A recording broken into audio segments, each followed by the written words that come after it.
গতকালকে থেকে ফেসবুকে একটা নতুন আপডেট আসার কারণে কিছু প্রোফাইলে পার্টনারশিপ অ্যাড নামে একটা মনিটাইজেশন টুল আসছে। তো এই টুলসটা আগেও ছিল, যারা ফেসবুক পেজ ব্যবহার করেন তারা অবশ্যই এটার সাথে পরিচিত আছেন।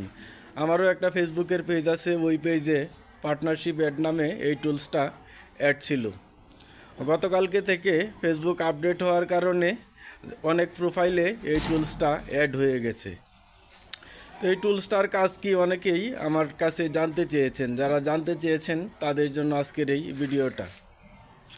পার্টনারশিপ অ্যাড হচ্ছে কোনো কোম্পানি আপনার প্রোফাইলে অথবা আপনার পেজের মাধ্যমে যদি অ্যাড দেয়, সেক্ষেত্রে পার্টনারশিপ অ্যাডের মাধ্যমে তারা অ্যাড দিতে পারবে। তো একটা কীরকম, যেমন হচ্ছে ধরেন অনেক সেলিব্রিটি তারা প্রফেশনাল ভিডিও তৈরি করে থাকে বিভিন্ন প্রোডাক্ট নিয়ে। তো এই পার্টনারশিপ অ্যাডটা হচ্ছে যে আপনার প্রোফাইল বা পেজের মাধ্যমে কোনো প্রোডাক্টের প্রমোশনাল অ্যাড দেওয়া। এখন কথা হচ্ছে যে এটা কারা কারা বেনিফিটেড হবেন। যাদের প্রোফাইল বা আইডিতে অনেক বেশি ফলোয়ার এবং ভিউ বেশি, তারা এটার মাধ্যমে বেনিফিটেড হইতে পারবেন। তো এটা যারা আসছে তাদেরকে কংগ্রাচুলেশন। এবং আমি বলবো এই পার্টনারশিপ অ্যাড থেকে ইনকাম করার জন্য অবশ্যই আপনাকে ফলোয়ার গ্রো করতে হবে। ধন্যবাদ।